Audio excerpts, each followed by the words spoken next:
আসসালামু আলাইকুম। আপনার সবাই কেমন আছেন? আশা করছি সবাই ভালো আছেন। তো আমি আপনাদের মাঝে আজকে একটি গুরুত্বপূর্ণ নিউজ নিয়ে হাজির হয়েছি। তো আমি আশা করব যে আপনারা সম্পূর্ণ নিউজটি শুনবেন, আর সম্পূর্ণ নিউজটি শুনলেই বিস্তারিত জানতে পারবেন। আর এই নিউজটি পরে শোনানোর আগে আপনাদের কাছে আমার ছোট্ট একটু রিকোয়েস্ট, আপনারা যদি আমার চ্যানেলে নতুন হয়ে থাকেন তাহলে নিত্যত আপডেট নিউজ সবার আগে পেতে আমার এই চ্যানেলটি সাবস্ক্রাইব করে আমার সাথেই থাকুন। নির্বাচন নিয়ে প্রধানমন্ত্রীর কথা কেউ বিশ্বাস করে না, মোশাররফ। আর নিউজটি প্রকাশিত হয়েছে বাংলা নিউজ 24.com-এ। আর এখন আমি আপনাদেরকে নিউজটি পড়ে শোনাচ্ছি।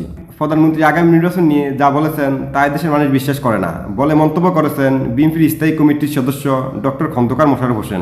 শনিবার বেলা 11:30টায় নয়াপল্টনে দলটির কেন্দ্রীয় কার্যালয়ে সংবাদ সম্মেলনে সাংবাদিকের প্রশ্নের জবাবে তিনি এই কথা বলেন।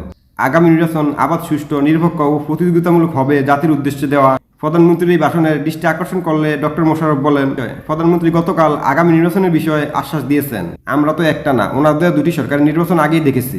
2014 সালে এই দেশের মানুষ নির্বাচন বয়কট করেছিল, যেখানে সংখ্যাগরিষ্ঠতা লাগে 153টা আসন। সেখানে ভোট হয়নি, কেউ দাঁড়ায়নি, জনগণ ভোট দেয়নি, সেখানে বয়কট জয়লাভ করেছিল।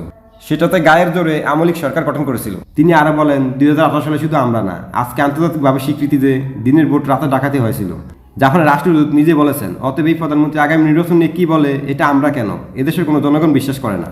অপর এক প্রশ্ন জবাবে বিএনপির সিনিয়র নেতা বলেন, সরকার সর্বক্ষেত্রে ব্যর্থ হয়ে রাজনৈতিক নেতাদের দমন করার জন্য দুদককে ব্যবহার করছে। যারা বিদেশে টাকা পাচার করেছিল তাদের নাম উচ্চ আদালত থেকে প্রকাশ করার আদেশ দিয়েছিল, সেটা সরকার করছে না। জাতিসংঘ থেকে বারবার বলছে এই ব্যক্তিরা মানবাধিকার লঙ্ঘনের শিকার, আমাদের খোঁজ খবর দাও, কিন্তু দিচ্ছে না।